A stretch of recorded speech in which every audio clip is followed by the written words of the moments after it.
Hey guys, welcome back to my channel. First of all, I just want to say a big thank you, a massive shout out to my 165 subscribers out there. Thank you from the bottom of my heart. I'm very humble. I'm very new to the whole hobby and whole journey. But I appreciate you. I appreciate your comments. I appreciate you checking out my videos. I'm having a lot of fun. So I hope we're gonna continue that relationship. And for the rest of you guys out there, if you're checking out this video, please subscribe. If I do have watches or have bracelets or have some timepieces in my collection that you want or you already have or it is on your watch list, please add me on. Put me in your circle of influence when it comes to watches, and I'm gonna show you what add value to your decisions. Now, guys, as you see, we have a few watches on the table, right? So from left to right, we have, I'm just going to go through it quickly. We have the SKX, sorry, let me just get a focus on right here. The SKX 009, no introduction required. It is a beauty watches for many of us out there, even for higher end horology collectors. Sometimes I do see in their collection, there's SKX in the corner right there. So a watch without interaction. A lot of people have been using this as a beauty watch for many years. Of course, with the discontinuation of its whole line back in 2018, the prices, of course, of brand new or mint condition of SKXs has skyrocketed, double its prices, if not triple, right? So I'm very new to the game. I purchased this around, I think about a year ago for about 300 US. I'm not treating this watch as my beauty watch. I definitely have it in my collection. I'm wearing to events. I'm wearing to the activities I like to go to because I really enjoy it. I don't want to put that many scratches on it, to be honest, because I know I'm never gonna get it back again. So I'm gonna keep this pristine condition. Hopefully you can agree or see some of my points, but I absolutely love this watch. Okay, so the SKX 009, the SRP Turtle. A beautiful reissue, very faithful to the 6.09 that Seiko released, I think 5-6 years ago. Very fortunate for myself, pick up the J version of without the 3. I hate that 3 clock. Lume. Thank you very much, but I'm still loving this piece. Very happy to have this watch in my collection. A lot of people using this as a beauty watch, so I just want to put this particular turtle here as a point of reference. The third watch here is the more premium of the bunch. This is the SBBN 043. This was the latest reiteration of the proper 300 mm300 Seiko Tuna, more true to its size. Of course, carrying the legendary 7C46 movement.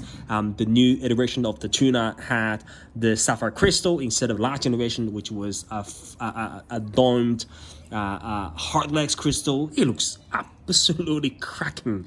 This is a very beautiful, very capable, extremely well built Seiko. It is actually my top pick in my collection. Absolutely love this watch. Of course, the prices of it actually far exceeds the rest of the bunch. This one I think is a brand new, cost well over 1,000. Again, very happy to have this in my collection. This Tuna is not it's not definitely not going anywhere in my ocean, in the ocean. Okay, the last one here is our one of the fan favorite. Of course, this was the upgraded metal. You can call it upgrade, the metal shroud, and the Uncle Seiko bezel bracelet. Absolutely love it. The S&J 025. You know what, this watch is not going anywhere because I tell you guys a trick, right? I'm gonna do another video about this because if you look at the new Seiko, I think the latest introduction of Ad Ani, of the continuation on this line, they've changed the format of the dial completely. They've changed the LCD screen from the top, from the 12 o'clock position down to 6. Of course, right? From a capability standpoint, I think that has a depth meter. It has more capability when it comes to function of the watch. But again, paying tribute to its original design will represent a huge amount of value in an overall timepiece. That's as far as I believe. So this guy's not going on because I believe Seiko will not continue making more dials like this in the RNE iteration. Okay, so you're not going anywhere. So you guys are beautiful. Okay, love you very much. But today's topic, actually, I want to talk about this guy, the Seiko SNE498. You can call this baby Tuna. Someone called it Street Series. Of course, I think that meant for other lineup, very similar. Again, solar. So this one is a Tuna. It really is a Tuna, guys. I've never been a fan of Tuna until about a year ago. But once you actually have a Tuna, it's a rabbit hole. I'm telling you guys. Seiko Turtles, SKSs, the whole brand is a rabbit hole, right? Surely you guys can believe that because you're already into it, right? Now, my understanding and my belief after having this piece for the last 4 to 6 months is I've become addicted to this particular watch. As a beater watch, I think as a beater watch, this exceeds value more than any other watches out there. Of course, you know, people out there wearing Rolex, they're wearing Daytona as a beater watch. I can't blame them, right? It suits your lifestyle. They can afford to do that, which is fine. No judgment whatsoever.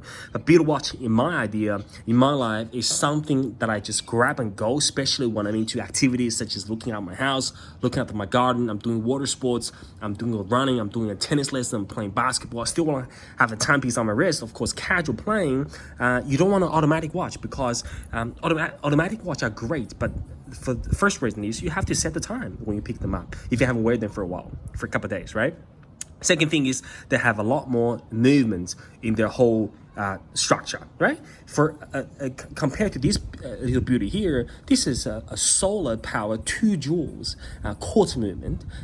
It is great. You're gonna have less movements. You're gonna have less. What do you call that? The less chances of ruining the whole watch when it comes to time accuracy perspective. The quartz is beautiful, and plus this is solar powered. I mean, guys, come on. We spending money putting our solars on our roof. We're spending thousands of dollars putting Tesla batteries in our houses, and we believe in the renewable energy. Having a solar power watch, how cool is that, right?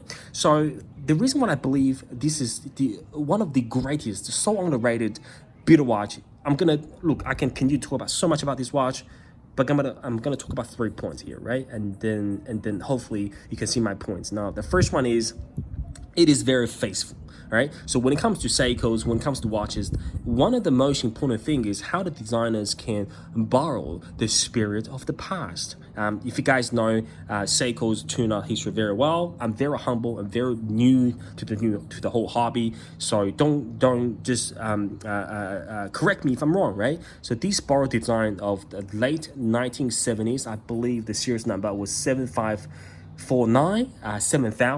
golden tuna. Of course, that tuna was a lot bigger. That tuna was more like SBBN line, 600 same movement, 7C quartz divers, professional divers, right, back in the day. So when I think about this watch, the SNE498, this watch must came to the market about 6-7 years ago. I'm assuming that's the first time I watched Brandon Rob's video. Actually, he commented on this. At the time, he believed this one was the best value of the Seiko lineup he witnessed on that year. You know what? That was great comments because it is so truthful. It is so, even I bring this SPBN 043 across, it is very truthful to its origin. You can see the dial layout, the structure of the dial. Of course, I just realized between 9 and 3 o'clock, this had that snail trail where this tuna doesn't have. But overall, very similar structure, very similar dial pattern. So absolutely loving it. Of course, this is coming in very affordable price, not to mention, of course, and we'll talk about it later on, but comes in a very wearable size. I'm going to show you the magic, guys, here, okay? Of course, let's go through the first dimension is going to be the diameter of the watch. So between 2 and 8 o'clock is 46.7, 46.8.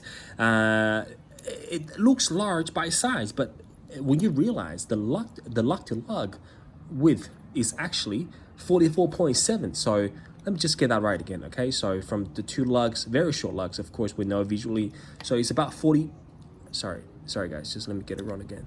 So from the 2 lug to lug, so 45, between 45 to 45.5. So the lug to lug is only 1 millimeter. It's actually, the lug to lug is less than its diameter, right? So diameter is 46.5, that's right. So the diameter of the watch is actually longer than the lug to lug. That's what makes this watch so wearable because it's planned very flat on your wrist, which we'll talk about the thickness now. The thickness of this watch is usually the bezel actually definitely protrude out, so it's going to protect the flat hard legs. There you go, 11.7 ISO certified diver. You go find another diver at that thing. It's unbelievable. Of course, the lug to lug width is 22, right? It's 22 here, right? So it is very extremely variable. So the designer's done a fantastic job. They managed to scale down its size from its true tuna without destroying the true spirit of it. That's how I put it. So from the design heritage standpoint, it is fantastic. It is unbelievable. And that, I'm just gonna translate that wearability into my, I'm just gonna put that on right now for you guys to see, so you guys can tell on my 7-inch wrist how reliable it is. How wearable it is.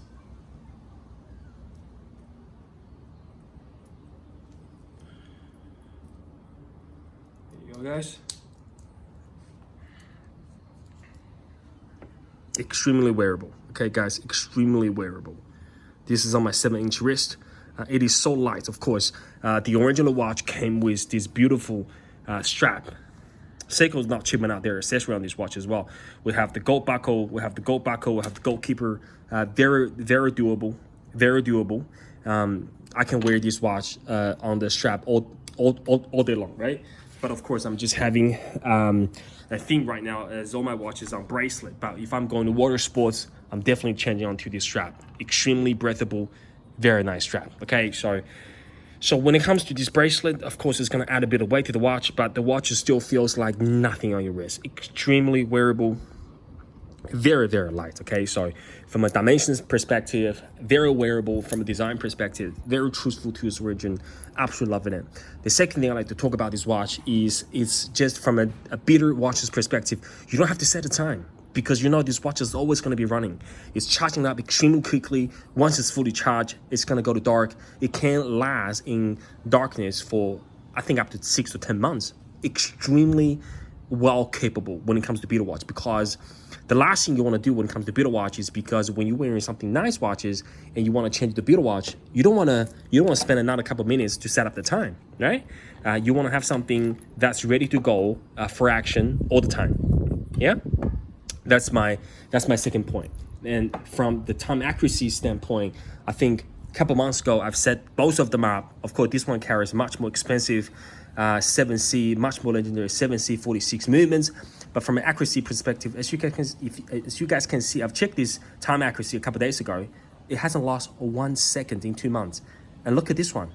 They are exactly the same, or almost the same, all right? So accuracy is absolutely spot on. It's absolutely spot on.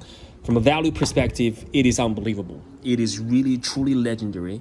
If Seiko one day decided to discontinue this SNE line, of course, it comes with a lot of other different color variants. But for this gold tuna that paying its tribute, I think it's going to have its place in the divers lineup, without a doubt. Okay, guys, so great value watches. I think it's a brand new. Actually, let me talk about the Lume, right? Because the Lume, I'm going to show you guys, if you guys not knowing this point, but of course, I'm in the broad daylight, right? This is ridiculous. But what I'm trying to show is, of course, the Lume's all ground Seikos, but what I'm trying to show is the Lumes are fantastic. But as you see, there is, there you go. They actually lume the bezel.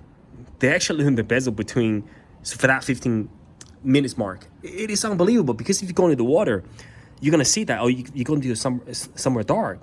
You can clearly see, you can do your time really, really well, because that actually loomed that bezel, right? for that portion. The bezel movements on top of that, I think the bezel movements is a 60 click or 120. I think a 120 bezel, and I'm hoping the camera will translate into this your screen, but there is a layer of, looks like a heartlex, looks like something plasticky, but there's a layer on the bezel that makes it super durable. There you go, super durable. It looks like a matte finish, but it's definitely not steel or aluminum. It is something on top of it. I'm not sure the material of it, but just to give the watch another layer of dynamic. I think this watch is slightly not aligned perfectly, but you know what? That's we all got used to it, right? So there you go, just park it there. And as you see, even the date window is, there's a beautiful square of trim around it. So absolutely beautiful watch, guys. It's flawless. It's almost flawless when it comes to as a beater watch. So if you can find this brand new, I think you can find it between $300 to $350. Now, I believe the stocks is going to be reducing to a point where they will have to, you know, find their watches on a higher price tag. But if you can find a secondhand between that $200 to $250, you definitely score a big bargain here. I'm not sure why, but in Australia, a lot of retailers still selling this. Of course, this is the P version. This is not the J version. There is the J version for it, but the P version, which is made in Malaysia and in other countries, are selling for like 300 Australian dollars, which convert to about under 200 US. So if you want to buy one, I'm not sure how many of the retailers in Australia are willing to ship internationally or how much that would be. But just Google SNE498 Australian retailers. I'm hoping you can have some conversation maybe with a couple of retailers. They're selling a lot less than what retailers in US are selling. I'm not sure why, but again, hopefully you can score some deals here, right? It's a very beautiful watch that far exceeded my expectation, and I'm hoping you can enjoy one of these too. So if you're on the fence about this particular one, go for it. You will not regret. Okay, guys? Beautiful. Thank you for being here. Thank you for listening to it. And I cannot wait to see you in the next video. Peace for now. Bye-bye.